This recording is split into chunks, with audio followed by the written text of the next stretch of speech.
반갑습니다. 첫 질문이 뭐 철학 얘기하니까 좀 어려워 보입니다. 사람들이 왜 군수에 출마하느냐고 자꾸 물어봐요. 뭐 답은 뻔한 거잖아요. 현재 하시는 분이 잘 하고 계시면 저희가 이렇게 어려운 일을 시작도 안 했을 거고요. 당신은 그러면 잘 할 수 있냐? 저는 잘할 자신이 없으면 그냥 거저 시켜줘도 안 할 것 같습니다. 이 어려운 일을 왜 하겠어요? 저는 이제 두 가지로 말씀을 드리고 싶어요. 이 지방자치단체가 해야 될 일이 첫 번째가 다른 지역과 어떻게 우리 지역을 차별화하고 특별하게 만들 수 있는 거냐. 두 번째는 이제 우리 지역에 사시는 주민들의 복지나 삶의 욕구를 어떻게 잘 해결해 줄 거냐. 첫 번째는 이제 비전에 관계된 부분인데요. 진안군을 대변할 수 있는 확실한 랜드마크는 마이산이라고 생각을 합니다. 근데 이 마이산이 지방자치 30년 동안 개발이 지체되고 실패한 측면이 있어서 진안군의 낙후하고 마이산 개발이 저는 개를 같이 했다고 보고요. 그러면 뭐 새로운 랜드마크가 또 있을 수 있겠느냐. 저는 용담호를 주목해야 된다고 봐요. 우리 진안군이 가지고 있는 자산 중에서 사실 30년 동안 철두철미하게 방치된 공간이 용담댐이거든요. 이 용담댐을 어떻게 개발하느냐에 따라서 우리 진안군의 앞으로의 먹거리 살거리가 좀 생기지 않겠느냐. 용담댐 호수면을 이용해서 이 에너지 전환 시대에 진안 군민들이 무엇을 생산할 거냐. 전기 생산에 우리 지역 주민들이 직접 참여를 해야 된다. 제가 용담댐은 진안의 유전이라고 얘기를 했거든요. 용담댐 내부 수면을 잘 이용해서 전기 생산에 우리 지역 주민들이 참여해서 그 기본 소득을 만들어내는 것들. 저는 그것이 타 지자체가 가지고 있지 않은 진안의 가장 큰 자원이다. 그래서 이 자원을 잘 활용하는 것들. 두 번째는 이 용담호를 랜드마크화하면 용담호를 보러 왔다가 진안읍을 들려서 마이산을 가고 마이산에 오신 관광객이 진안읍을 들려서 용담댐을 가는 이 축이 만들어지거든요. 그래서 진안읍을 개발할 수 있는 길이 생길 것이다. 그런 비전을 가지고 있습니다. 국민들께서 재정자립도 꼴찌라고 하면 뭐 기분이 좋지는 않으실 거예요. 근데 뭐 243개 지자체 중에서 진안군이 꼴등을 했으니까요. 그거는 뭐냐면 저는 지역의 낙후도라고 봐요. 지역에서 사업을 해서 세금을 내는 업체나 이런 것들의 규모가 적고 영세하고 그 수가 적다는 얘기잖아요. 그것은 우리 지역에서 사업할 만한 메리트가 없다는 얘기를 나타내는 지표로서 보이는 거고, 사실 이 재정 자립도가 낮다고 해서 예산이 그럼 없느냐? 사실 그건 아니거든요. 제가 항상 문제의식을 가지고 있는 것은 뭐냐면 진안군의 예산이 너무 많다는 거예요. 다 쓰고 나면 내년에 또 나와요. 이게 화수분하고 똑같아요. 그러다 보니까 뭐 그 흥청망청 쓰는 예산들에 대한 문제의식이 없는 것이 오히려 더 지방 재정의 문제가 아닌가 그런 생각을 가지고 있습니다. 여담으로 말씀드리면 어제 전주시의원 한 분이 무슨 지적을 했냐면 전주시의 주민등록상 인구가 64만 명인데 생활 인구가 161만 명이다. 그래서 이 161만 명의 생활 인프라를 갖추기 위해서 공연장, 체육시설 이런 부분을 유지하고 운영하는데 1년에 수천억이 들어가는데 예산 배분은 타 지자체하고 똑같다. 그러면 이걸 고쳐달라고 요구를 했어요. 저는 가장 우리가 위기의식을 가져야 될 게 뭐냐면 인구 대비 보면 전주시가 진안군의 인구의 30배가 넘습니다. 그러면 전주시의 예산이 한 20조 정도 해야 된다는 얘기예요. 그런데 진안군의 예산이 그러면 한 30배 정도 많다는 얘기잖아요. 그 많은 예산들이 어디로 갔느냐. 그래서 이 예산의 운용을 잘못하고 있는 부분들이 좀 더 문제라고 봅니다. 저는 뭐, 이 농어촌 기본소득, 뭐, 기본사회에 대해서 그 취지는 동감을 합니다. 그런데 과연 그게 재정으로 이걸 지속 가능하게 줄 수 있겠느냐.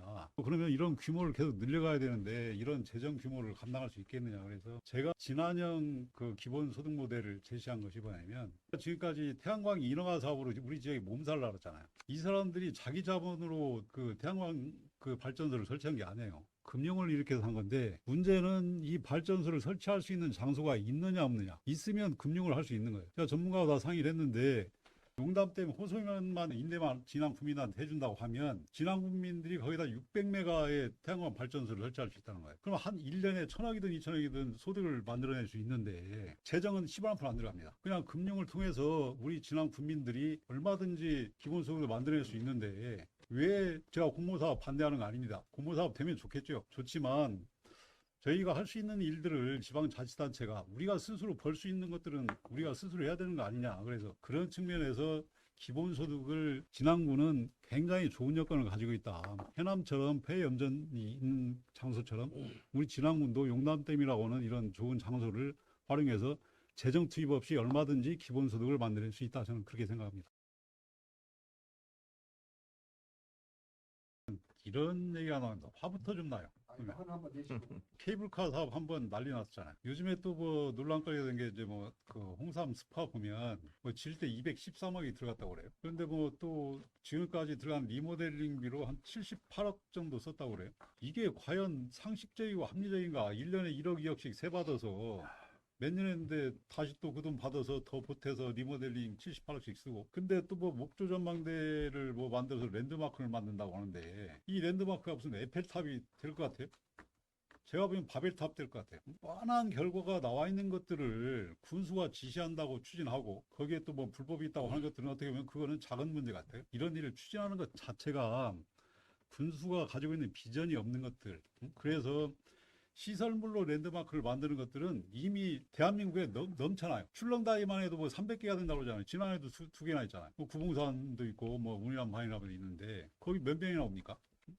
그래서 제가 얘기하는 것은 우리가 가진 확실한 랜드마크가 마이산이라는 랜드마크가 있고 용담호를 잘 친환경적으로 만들면 확실한 랜드마크를 만들 수 있는 것이 있음에도 불구하고 그런 비전을 모르든 무능하든 방치해놓고 130억씩 써서 또 20년간 운영하는데 170몇 억이 또 들어간다면서요. 말도 안 되는 사업들. 저희가 정치하려고 하는 이유들이 아마 그런 부분들에 대한 분노, 이런 말도 안 되는 사업들이 계속적으로 진행되고 고사분수대 40억대에서 한 거 1억 2천 받고 고철로 팔았잖아요. 그거 누가 책임집니까? 케이블카 용역비 뭐 10억 쓴 거 그거 누가 책임집니까? 아무도 없잖아요. 이 중앙 공모 사업들이 다 지방비를 매칭하게 이제 이렇게 운영이 되잖아요. 그래서 중앙 공모 사업들을 무분별하게 받는 것들이 지방 재정을 악화시키는 주요 원인이거든요. 그래서 전문가들 중에 많은 분들이 중앙 공모사업을 받지 말아야 된다는 얘기를 해요. 그거를 반대로 얘기하면 꼭 우리 지역에 필요한 사업들을 우리가 스스로 사업계획을 만들어서 중앙에 올려야 되거든요. 이런 사업 하는데 좀 돈을 보태달라. 근데 이게 거꾸로 된 거거든요. 중앙에서 이런 사업 하려니 네 거 보태서 할 거냐. 그래서 이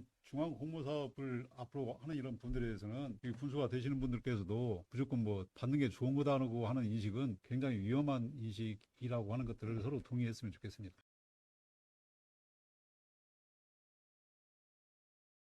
제도에 관계된 문제라서 좀 어렵긴 한데요. 지방자치가 시작이 된 지 30년이 된 해인데 그 일례를 들어서 제가 한번 설명 한번 해볼게요. 이 군수를 뽑는데 제왕적 군수를 뽑는 것 같아요.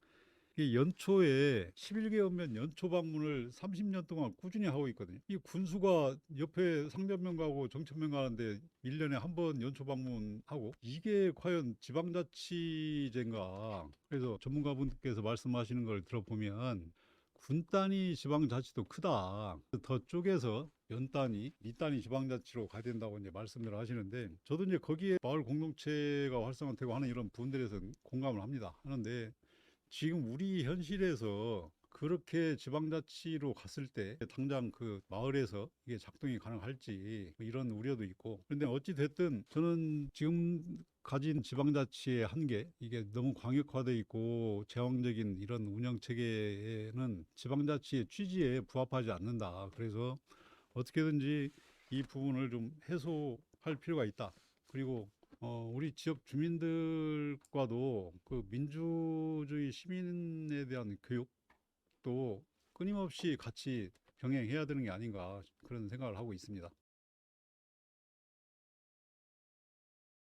사실 그 피해자를 양산하면서 가해자가 돈을 벌어가는 구조잖아요. 이게 이제 사실 공정하지 못한 세상이고 정치인은 정의를 추구해야 되는데 그러면 이런 그 공정하지 못한 세상을 바로잡는 것이 정치인의 역할이잖아요. 그리고 이런 공정하지 못한 세상에서 분노할 줄 알아야 되는 거고. 어제 저도 그 현장에 갔었는데 뭐 군수님 안 나오시더라고요. 그래서 이제 이게 참 그리고 아까 말씀하신 대로 그렇게 수많은 그 신고하고 뭐 이런 게 있었는데 우리가 영화에 보듯이 이렇게 그 신고하면 당연히 법적으로 처리해야 되잖아요. 민주주의 국가에서 그런 음모론이 있나요? 우리 지난 사회가 그렇게 썩은 사회인가요?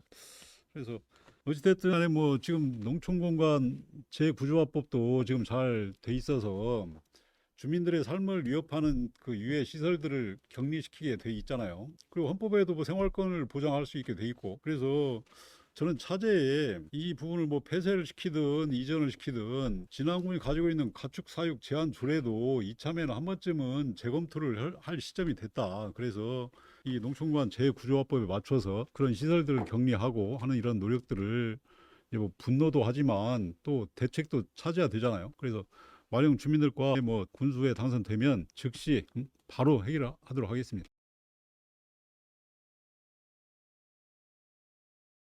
현상으로 보면 저는 행정하고 시민사회가 힘의 균형이 있어야 된다고 봐요. 근데 제가 지금 보면 완전히 무너져 있어요. 다 그냥 행정에 그 다 의존하고 몰입돼서 행정을 쫓아가는 이런 구조로 시민사회 단체가 아예 없어지고 관면 단체만 있는 이런 식의 구조가 권력을 독점하는 구조의 폐해거든요. 아까 말씀드린 독점적 권력이 제왕적 권력으로 이제 비치는 거잖아요.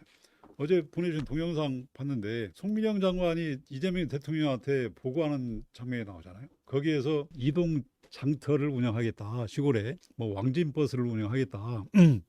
근데 그런 보고를 하고 뭐 10군데 100군데 만들겠다. 뭐 이렇게 하니까 이재명 대통령께서 아니 왜 10군데 100군데냐. 1000군데 만군데 할 수 있는 거 아니냐. 대통령 앞에서 뭔가 성과를 내기 위해서 보고하는데 지방자치단체장이 이동 트럭을 뭐 운영하든 왕진버스를 하든 그것은 단체장이 해야 될 일 아닌가. 일국의 장관이 그런 얘기를 단체장이 그런 일을 안 하니까 이게 장관이 대통령한테 그런 보고를 하고 있는 거잖아요. 우리가 그런 것들을 화면을 통해서 보고 있잖아요. 그래서 빨리 좀 우리 시민사회의 힘이 좀 강화되고 커지고 또 행정도 시민사회의 예산과 힘을 줘서 이 시민사회가 작동이 될 수 있도록 구조를 만들어주는 것이 저는 성공한 정치인이 되는 길이라고 봅니다. 저는 군수가 되면 분산된 권력, 분산된 그 정치를 실천해보고 싶습니다. 두 가지만 말씀드릴게요. 이 건을 보면서 제가 느낀 것들은 뭐냐면 여기 반대 투쟁하시는 분들께 뭐 립서비스가 아니고 진짜 고생 많이 하시고 하는데 제가 아쉬운 것은 우리 지역 주민들의 이익에 반하는 일이 생겼으면 우리 지역 단체장이 사실은 앞장서서 나서서 해야 되잖아요. 근데 우리 지역 군수님의 태도는 여러분들이 반대하시면 제가 뒤에서 돕겠습니다. 뭐 이런 멘트시더라고요. 아무리 국가가 하는 일이라고 해도 이런 법들은 개발 독재 시대에 만들어졌던 법들이에요. 반도체 산업을 전략 산업으로 지정을 하고 이 전략 산업을 키우기 위해서 이것이 필요하니 희생을 강요하면서 끌고 가는 법이거든요. 이게 30년, 40년 전의 법들을 그대로 유지하고 있는데 이 법을 바꾸지 않으면 우리가 아무리 반대해도 필요 없어요. 근데 전라북도 14개 군 단체장, 도지사, 전라남도 뭐 단체장, 도지사, 충청 남북도 강원도 모든 사람 단체장들이 머리 깎고 청와대로 가야 되는 거 아니? 왜 M1 주민들이 앞장서 돈 써가면서 시간 써가면서 반대하고 군수는 뒤로 숨습니까? 저는 제가 군수가 되면 절대 뒤로 숨지 않겠습니다. 그리고 한 가지 더 말씀드리면 제가 아까 말씀드린 대로 재생에너지 사업은 저희가 아는 것만큼이 아니에요.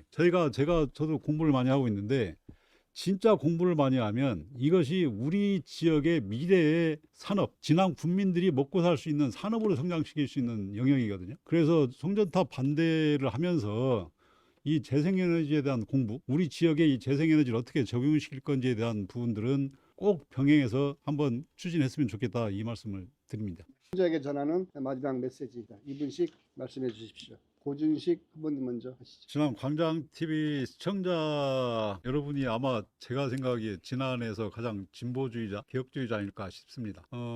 오늘 토론을 잘 지켜보셨으리라고 생각되고요.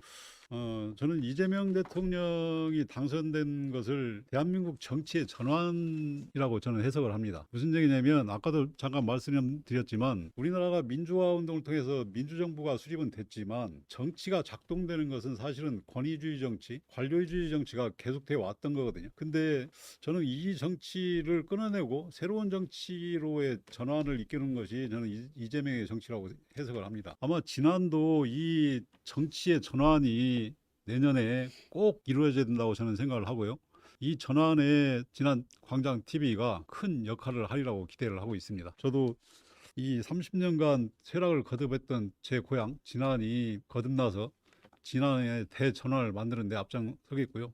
하여튼 오늘 함께 이 토론에 참여해 주신 우리 이우규 대표님, 전춘진 대표님, 한수용 대표님 감사드리고 앞으로 진안 발전을 위해서 서로 함께 노력하자는 제안을 드립니다. 감사합니다.